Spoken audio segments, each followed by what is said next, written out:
Welcome to 4.0 to Pro, the pickleball podcast that focuses on a single shot, tip, or strategy to improve your pickleball game with every single pocket-sized episode. Our goal is to make you better on the court every time you hear our voices. Ladies and gentlemen, welcome to another episode of 4.0 to Pro, your pocket-sized pickleball podcast, where we teach you a single shot or strategy every single episode. I'm Michael O'Neal here in sunny Long Beach, California, joined by one Mircea Morariu there in probably sunny as well, Boca Raton, Florida. How are you, sir? Great. It is actually not sunny today, and we're having a cold. I do not recall a time when it had dipped into the low 30s. Well, having been a kid who grew up in the Northeast, and it's Thanksgiving, and we're playing flag football while we're waiting for the food to be prepared. When you get tackled, even in flag football, the ground is concrete. It is a very painful situation to be part of, and I was thinking about that while watching some of the NFL playoff games, like, ooh, that had to hurt a lot. And that's why we chose this particular theme of today's show, which is cold weather pickleball. We are in the middle of winter, and man, you get a Franklin X40 in the nipple, Mircea, and that is you're going to be thinking about that all week. Yes, for quite a few days, if not an entire week. But yes, you are correct. And it's interesting. My first real cold weather experience was in a relatively sunny place for the most part, which is Mesa, Arizona. And my second real eye-opening cold weather experience was in Punta Gorda. So both in relatively warm weather state. And man, was it a completely different game. It was just stunning. Yeah, I think we underestimate, first and foremost, just being prepared enough with what we're wearing to do these, what would be considered a high intensity type workout. And I think, for me anyway, it has to start with the hands. When I started playing, because even here in California, it'll get to the low 40s, which is chilly to play pickleball in. When it was the 50s, we would call that shorts and hoodie weather. But 40s, you start getting in like, oh, this feels like it's like really actually cold. And our friends out in the Northeast and the Midwest are just dealing with some super harsh, very cold temperatures. For me, it's gloves is the first thing I think of. I came from the ski industry, so I'm pretty familiar with like glove liners and exterior gloves that battle the snow and the wind and that kind of thing. But I don't think they have the dexterity that we probably want for pickleball. So I would always keep a right-handed and left-handed racquetball glove in my bag. And I actually changed my grip in the winter from what I might consider a standard, like a tournigrip or an overwrap type grip, to one more like was it Hexacore or Hexacore, where it's like a rubber grip overlay, and that gives me a better interface. To me, the interface is the most important part about pickleball, which is that grip to hand combo. And in racquetball, for many years, I had to figure out like what was my best interface. And for me, it ended up being a glove and kind of a rubber over grip. And that to me gave the best swinging and slipping and that kind of thing. Great tips. Bottom line, in terms of clothing and whatever grip or glove that you want to wear or not wear, the biggest thing is you have to feel comfortable. To back up a little bit, you really have to think about warming up a little bit longer. And there's definitely a significant risk of injury when you're cold. And not just when you're cold, it's also if you have the proper attire and it's comfortable, then you're far less likely to, trip and fall and get injured. But you really need to pay attention to your clothing and really prepare. For example, for myself, I really don't like wearing pants no matter how cold it is. I played college tennis at Brown, so we definitely played in cold weather environments.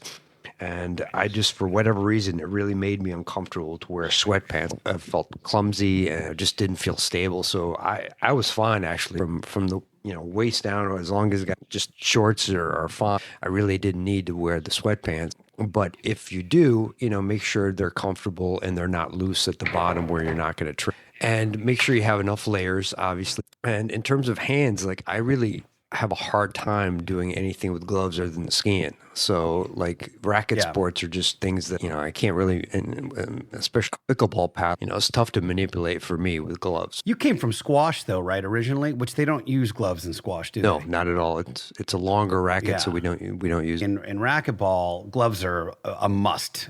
You get so sweaty in that box, and you just slip a lot. We've mentioned on this show before, you can always tell a former racquetball person because they're wearing a glove in the middle of summer. Yeah, it's a thing. Great points on the lower side. The tapered leg, I think, is critical. There's so many joggers out there that I think you can get them. If it's really, really cold, I like a first base layer of something like an Under Armour, a really super tight fitting kind of initial base layer. And then you want something that's insulating, like a fleece or something over the top. And then if it's really windy, hopefully it's not because we're playing pickleball, but if it's chilly and there's a bite, I like a shell and something I can take off. But also don't sleep on the vest. The puffy vest is a really, really good pickleball accessory. Even for us when it's only like 40 degrees or something like that, 45 degrees, the vest is clutch. And then certainly a headband or hat or something like that is always really good. Yeah, the hat definitely helps. Any kind of hat, but yeah, definitely the hat helps. When in doubt, look at whatever a cross-country skier wears and mimic that because you can move really well in all of that stuff. That is the original initial interface. The next thing that happens is that, man, you sure tend to crack a lot of balls in pickleball. Can you talk a bit about, how the ball travels and just what to expect from the game in terms of the performance of the ball, like how it bounces, how it travels, and that kind of thing? Well, you have to consider that not only are the balls, stiffer because the plastic gets stiffer, so the ball is going to feel harder, and then also the paddles are cold. They typically don't have that soft plush feel. That's what I was really stunned about. Like I'll never forget when I played in Mesa that first. I don't even remember who I played with. I played Dan Gernot, who ended up being my men's doubles partner, first senior pro men's doubles partner. And I lost to him in singles in the first round. And I thought, man, I'm going to give up this game. And I ended up actually winning the tournament, beating Scott Moore in the finals after being down 11-0 or 11-1, 6-0. And ended up beating him in the tiebreak. This is back in the old days where you could come all the way back. But I had this massive adjustment because I could not keep a ball in. I would miss returns just by having my usual return game just completely thrown off by the way the ball was just completely flying off my path. It just feels like you can't get as much spin on it because you don't have that dwell time. So the speed is higher off the paddle.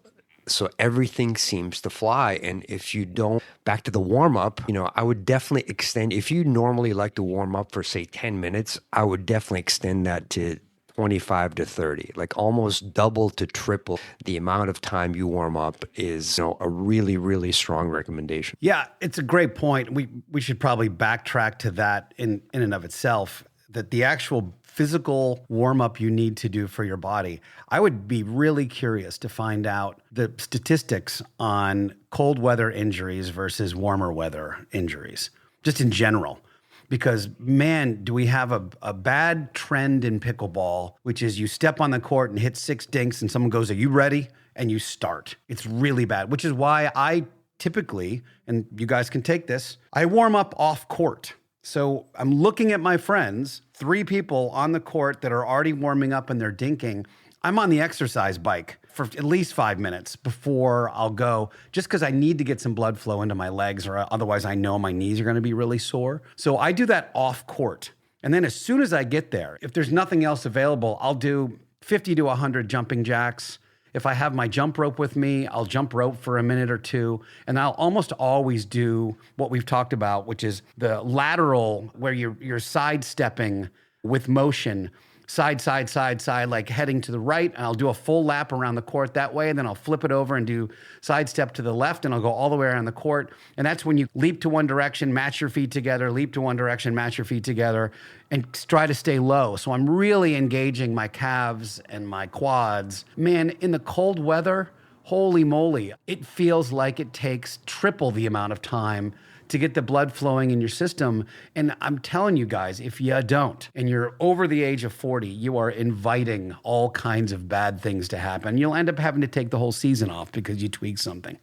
Yeah, and along those lines, I think you really should consider continuing those activities in between points. For example, when you see the Johnsons playing, you'll see them start kind of bouncing between points. Yeah. And they do that regularly.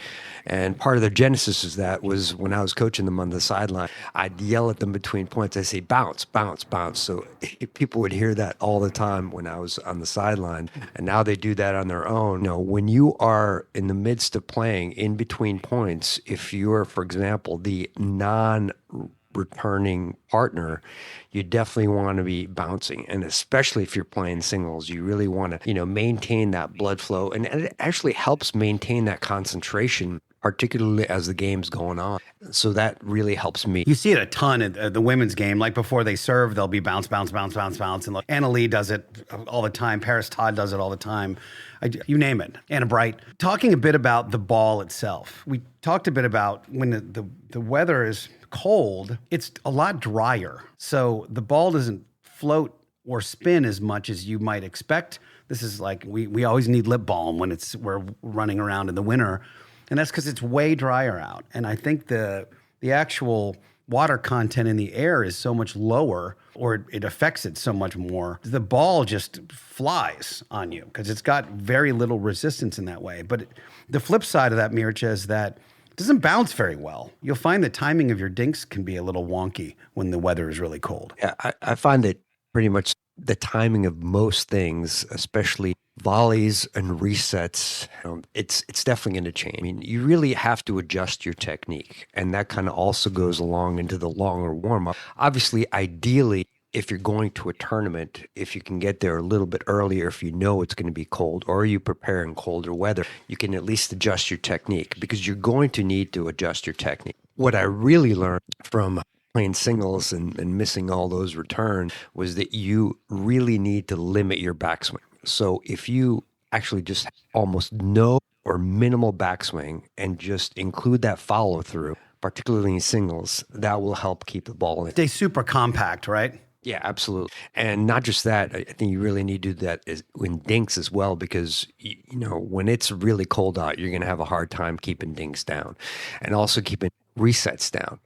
And that kind of goes along into your strategy a little bit. You have to realize that your opponents also are going to have a hard time resetting. And that if you take the initiative, if you speed up and are a little bit more aggressive earlier in the point than normally you might be, their counters will tend to fly, or their resets will tend to pop up. So that's one thing you want to keep in mind a little bit, that the longer the points last, the more you'll see errors creep in that normally wouldn't be errors because of how hard the ball is. And you're going to get, in this particular respect, the drive can be a huge asset as long as you're not hitting it 6 feet out. So if you're going more, would you say body on a drive or a speed up, you're going to get now a super hard ball because it's not warmed up enough to flex the way it normally would, and then a super hard paddle face. So it's going to just spring off of the paddle face.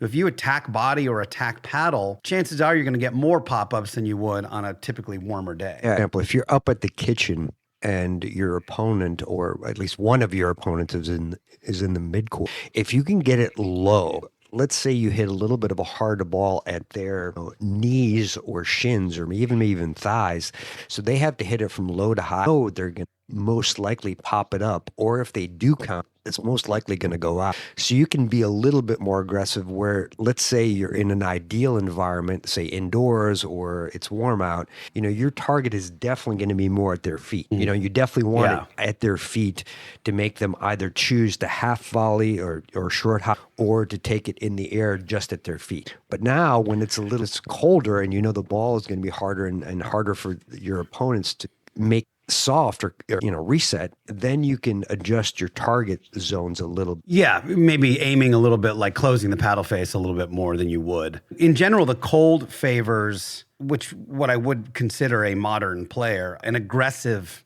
player. Points are going to be shorter, and there's going to be, if you can take balls out of the air, you do that. I think that people that maybe have a slightly more old school mindset, which is like, I want to grind this point out with a dink rally and then wait for my opportunity and then put it away. I don't think that the cold weather favors that type of game as much. Oh, absolutely. One thing that you have to keep in mind is that from the balls flying, your reaction time is shortened. So this is one time you might want to consider staying off the line a little bit, depending on how the point is going. Give yourself just a smidge more reaction time, perhaps a smidge more room to be able to maneuver with dinks, so your court position can adjust a little bit more. Normally, I'm a big fan of staying up on the line and not backing up, especially not more than a few feet. You definitely don't want to get back to where you're in the midcourt again or in the transition zone. I do think that this is one time you consider, maybe being 1 or 2 feet off the line, depending on how the point is going. One additional thing technique-wise that really helped me with dinking and getting the feel of the ball on the paddle a little bit better is choking up on the paddle in cold weather. And choking up to the point where, you are really gripping the throat of the paddle. And I would use an index finger to put on the back of the paddle so I could really feel the ball and kind of deaden the ball on my paddle. I found that incredibly helpful. And I was just thinking as you were talking that if you like a particular brand of paddle, obviously we're here, we love our carbon paddles here. In fact, if you want to get a carbon paddle, you get 10% off using the promo code 402P at checkout at carbonpickleball.com. If we go through their paddle lineup, and they've got all the way from the Classic series, which was really their first carbon fiber paddle from a couple of years ago, all the way up to the current True Foam Wave. In the cold weather, the hotter paddles are going to be harder to handle. So I was just thinking, not a terrible idea to have a first gen or a less hot paddle in your bag for cold weather, because it's going to get more powerful just from the weather. And maybe it makes sense for a little bit more control to have a paddle that isn't a howitzer when it's normal and warm, because your standard paddle is going to be pretty powerful because of the cold weather. That's a great point, and I was actually going to bring that up. And that's one of the things that I happened to do at the time. And again, when I first started playing, I started at the end of 2019, and I started playing the APP and PPA in the beginning of 2020. And that's when I was mentioning the Mesa and the Punta Gorda tournaments. And that's exactly what I did, is basically used a softer paddle. I was initially using the Electrum paddles, which were relatively stiff and hard. And basically I switched to using a different paddle that was much softer. Like they had the Engage paddles, the old school Engage paddles that were softer. And that really made a huge difference. Yeah, I think maybe one of the other hidden undersides to this is that because of what we talked about, because the timing is a little weird in cold weather, very often when I take a long break from pickleball, maybe because of an injury or I'm busy doing something else and I haven't played in a couple weeks, I always say man, my timing was off today. It always affects me on drives. I just don't have my timing exactly right. And it takes me a little while to settle back into oh yeah, this is how it's supposed to be, et cetera, et cetera. The mental game can really hose you when you get to these, whether you're playing in really cold weather, whether you're playing in indoor or windy conditions or something, you have to give yourself a little bit of grace. The game's going to be completely different because the cold can completely mess with your touch. And you can be popping balls up and be like, man, I don't know what's going on today. And that's because you're trying to play your summer pickleball game in the winter. I don't want to say it's a different sport, but it's definitely a different approach to the game. And you have to figure out how to internally adjust to accommodate that. You may not be able to get those beautiful, diabolical cornhole drops that you're used to because you're not getting as much topspin on the ball. The ball is not reacting as much to your stroke as it would otherwise. So you're going to have to do maybe more of what we talked about before, which is that Colin Johns safe drop, where maybe you don't have a lot of junk on it, but it's super consistent and you can just swing gently underneath the ball and lift it up and over without a ton of stuff, because guess what? You get to fight another day. You get to continue to play that point and work your way up to the kitchen because you actually made the third. So don't let it mess too much with your mental game. Just know that you're in a different environment, which harkens back to what we said before, which is get some reps, get some warm-up time in that condition. If you walk into a cold tournament like that, you're going to be completely hosed. Great points, Buckle. You really have to dial down your thought process and make everything a little bit simpler. Improve your margins, make balls. Think a little bit less about, drop shots or lob. Basically, stick to returning down the middle, the middle of the court, improve your margin. I usually say take 10% of the sidelines out of your repertoire. I'd expand that. Take 15, maybe 20% of the sidelines out of your repertoire. Really focus on the basics of picking your target and hitting that target safely as consistently as possible. When you play a tournament against a new team, and you're with, let's say, you play with Jose DeRisi for the last couple of years, you guys have played a ton and won a ton. When you're playing with a brand new pair in front of you, do you guys do a lot of what you might see in the MMA or boxers do, where you just explore, like you are targeting certain spots to see what kind of skills they have and look for weak points? Because I think that if you do that in this cold weather environment, you can make that first game a feeler and make it ugly a little bit just by trying a bunch of stuff and seeing what their capabilities are. Is that something you do in tournaments, and would you recommend that in this scenario? Well, it's definitely something we do in tournaments. That being said, when you have a cold weather scenario, I just really think about sticking to the basics, just making my shots. We play our game, and if we need to change and evolve and adjust to other people's games, then we will. But the basic idea, I really think, should be play your game to the best of your ability and stick to what works for you, and then adjust as needed. Don't experiment too much when you're out there in cold weather environment, because it's a tough environment to play. One thing I also want to add, don't ignore hydration. A lot of people, when it's cold out, they think, okay, well, I really don't need to drink as much. It's not as humid. I'm not sweating. Really focus on your hydration as well, because that will limit the injuries, because it keeps your blood volume up, allows your tissues to be hydrated, decreases the chance of injury. I really am a huge believer in almost excessive hydration to make sure that you don't injure yourself. When I lived in Colorado, we would snowboard. I'd get on the lift at 8:30, and it wouldn't be done until 4, and would not have had a drink in that amount of time snowboarding. It's not like I wasn't doing something very active. But yes, definitely hydrate. It's much better than the 25-year-old me snowboarding would be. Mircea, you got to roll. Thanks for being here. I'll wrap this sucker up with a quick little wrap, and we'll talk soon, bud. Appreciate you, Michael. Thank you. All right, so final thing, you guys. If you see those, like if you play cold weather a lot, by the way, if this is a thing you do, make sure that you get a hand warmer, like those things that quarterbacks can use. It's kind of like lined with fur on the inside. You can totally buy those. That is a thing that you can buy on Amazon or whatever. And that's pretty helpful. But just in general, here's our little cheat sheet. All right. Number one, expect the balls to crack. Even the Franklin X40, which we all think is a bit of a sponge in the summertime, those balls crack in the winter. If you're using a Dura, you're going to go through a ton of them. I have no experience with the Lifetime ball, although it is the current favorite of most of the people I play with and most of the higher level players. Drives beat drops in cold weather. Putting it on them quickly is a thing, and getting that pop-up is a thing. Closing. Less spin you can expect. You're not going to get the dip and the drop that you expect, so you're going to have to peel off 30-40% of your power as you go through a drive. You're going to get more pop-ups. You're going to probably have to change the balls often, so make sure you have a half a dozen to play with. You want to warm your hands as much as possible, because especially when you need that softer feel, it's going to matter. And shorter points typically win. So if you can get in and get out, that is generally good.